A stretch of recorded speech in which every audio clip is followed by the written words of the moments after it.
Hey guys, in this video we're going to take a look at how you can take a studio portrait picture on the Samsung Galaxy S23 series. First, tap on the home button to go back to the home screen, and from the home screen open up the camera app. In here at the bottom you want to swipe across and select portrait mode. Next, before taking a photo, you can tap on this effect button and then choose studio.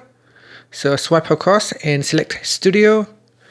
At the top here is a brightness controller, so tap on that will allow you to readjust the brightness for the picture. So you can drag it up or down to increase or decrease the brightness.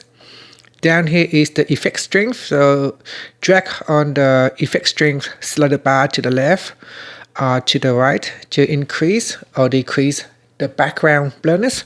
So here if we drag it to the left hand side, it will decrease the background blurriness, and dragging it to the right will increase the blurriness on the background.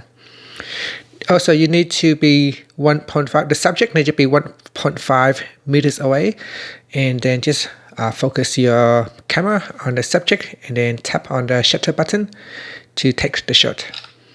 And that's it. So that is how you can take a studio portrait picture on the Samsung Galaxy S23 series. Finally, you can tap on the home button to return back to the home screen. Thank you for watching this video. Please subscribe to my channel for more videos.